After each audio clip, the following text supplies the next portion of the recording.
Okey, hari ni kita belajar masih lagi tajuk kecerunan. Kecerunan garis lurus. Ingat balik macam mana kita nak kira kecerunan. Diberi berapa rumus? Ada berapa rumus? Ada? Ada 3 Ada 3 rumus. 3 rumus kecerunan. Ataupun dia label sebagai M. Digantikan dengan nilai M. Mewakili nilai M.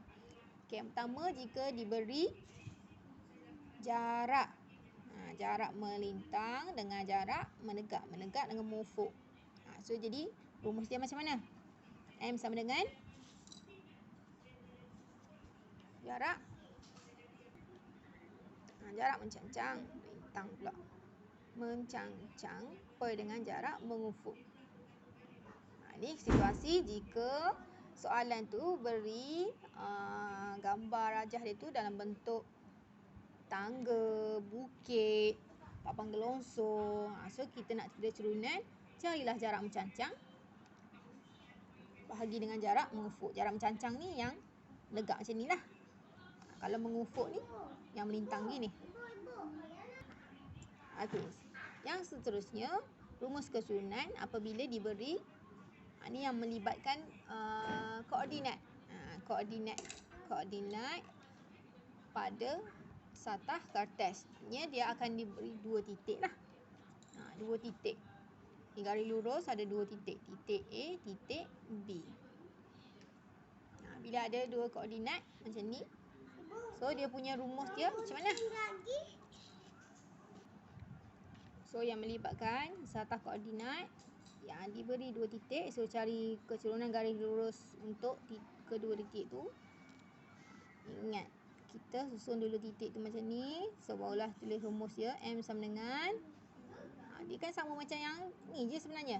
Ini adalah jarak mencancang. Jarak mencancang ni untuk nilai Y. Ini adalah nilai Y. Y ni.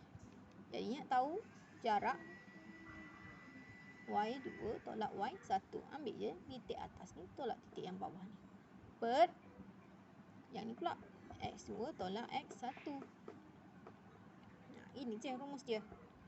Ini rumus yang kedua. Okay, rumus yang ketiga yang melibatkan pintasan. Apa itu pintasan? Pada garis pada satah kertas ni, garis lurus tu memotong pada paksi X dan paksi Y. Dia potong pada paksi X dan paksi Y. Yang ni, garis ni dia potong kat sini. So, ini adalah kita panggil sebagai pintasan X. Yang ni pula garis ni potong kat sini. Ini kita panggil sebagai pintasan Y. Ini pintasan X, pintasan Y. So, rumusnya M sama dengan, okay, yang ni dia ada negatif. Untuk rumus pintasan dia ada tanda simbol negatif. Negatif, okay, ini kan nilai Y. So, atas ni pintasan Y. Pintasan Y per dengan pintasan X. Okay, satu lagi kita nak kenal sama ada koordinat yang diberi tu melibatkan pintasan atau tidak. Macam mana? Kalau pintasan X, dia punya koordinat dia tu, titik dia adalah 0, Y. 0, Y. Maknanya nilai X dia 0. Nilai Y yang ada nilai. So, ini merujuk kepada pintasan X. Y. Kalau untuk pintasan X pula, koordinat dia, nilai X tu dia akan ada nilai lah. 1 ke, 2 ke, negatif ke, nombor negatif ke, nombor pecahan ke, ikutlah. Dan untuk nilai Y pula, dia 0. Nilai Y dia 0. Ini nak kenal macam mana kita nak kenal pintasan X ataupun pintasan Y. Kalau pintasan X, nilai Y dia yang 0. So, ini adalah pintasan X. Kalau pintasan Y, nilai Y dia ada nilai. Nilai X tu yang 0. So, ini pintasan Y. Ini pintasan X, ini pintasan Y. So, ingat 3 rumus ni. Rumus yang pertama, rumus yang kedua dan rumus yang ketiga. Okey, untuk hari ini cikgu nak ajar berkenaan dengan hubungan antara garis lurus dengan kecerunan. Hubungan antara garis lurus dengan kecerunan.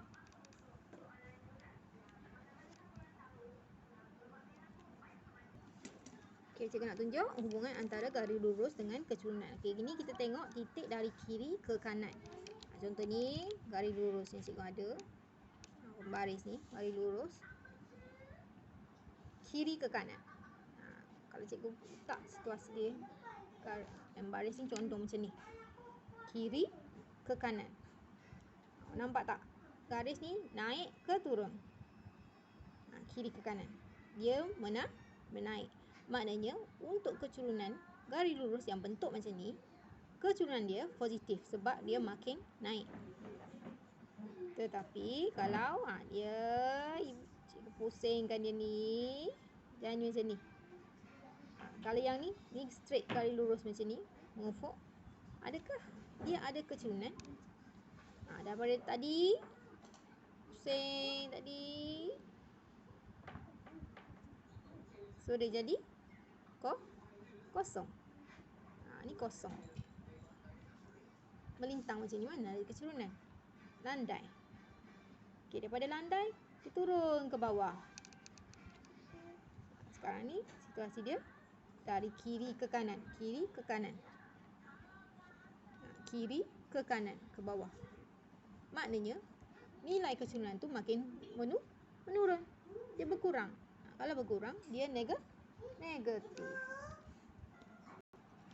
Okey, boleh. Kalau dia condong macam ni, ini maksudnya nilai kecurunan untuk ini akan dapat negatif. Sebab dia menurun. Kalau dia pusing macam ni, berapa kecurunan ini? Jenis kecurunan ini. Yang ni kecurunan dia tidak tertakrif. Dia infinity. Sebab kita tak boleh nak kira. Cerong sangat. So, untuk yang cikgu tunjuk tadi, dia ada 4 jenis lah. Yang pertama, gitu. Yang ni kecurunan positif.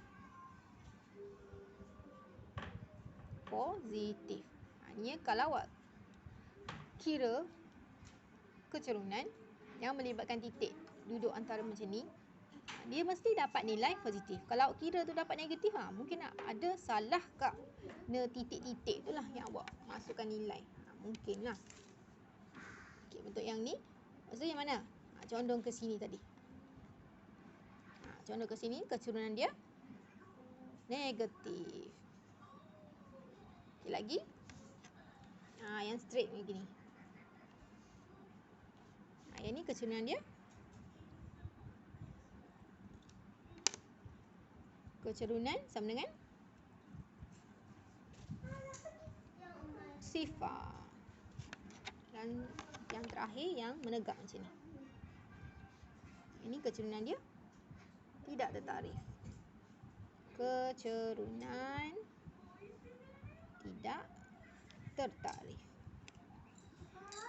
Ataupun simbol dia infinity. Ni simbol infinity macam ni. Ni positif, ni kosong. Ni negatif. Negatif lah ni. Dan yang ini positif. Kecurunan. Boleh? Ini hubungan-hubungan antara garis lurus dengan kecurunan. Jenis-jenis garis lurus. So, bila awak nampak garis lurus tu, awak tahu akan dapat sama ada dia nilai dia dapat positif, ada dapat negatif, dapat kosong ataupun infinity. Boleh? Okay, seterusnya cikgu nak tunjuk berkenaan dengan penyelesaian masalah. Contoh dia bagi soalan macam ni, tentukan pintasan X dalam suatu garis lurus yang melalui titik P04 dengan kecurunan negatif 2. Dengan kecurunan negatif 2. Okay, dia suruh cari pintasan X. Sekarang kita nak tahu pintasan X, kita nak guna rumus mana yang melibatkan pintasan? Rumus mana? Rumus kecurunan yang mana yang melibatkan pintasan? Jarak mencancang per jarak mengufuk ke? Y2 tolak Y1 per X2 tolak X1 ke? Ataupun negatif pintasan X per negatif pintasan Y per negatif. Yang mana satu? Yang melibatkan negatif pintasan Y per dengan pintasan X. Kita guna rumus ni lah. Jangan pula awak ambil rumus Y2 tolak Y1 per dengan X2 tolak X1 tu. Sebab ini tanya tentang pintasan. Diberi titik P04. 04 ni ialah X yang kosong, Y ada nilai. Jadi 4 ni merupakan pintasan Y. So nanti nilai lah. Sama dengan M tadi dia bagi ini kecerunan negatif 2. So kat sini kita tulis lah negatif 2. Sama dengan negatif 4 per dengan pintasan X tak tahu kan. Kita nak cari pintasan X.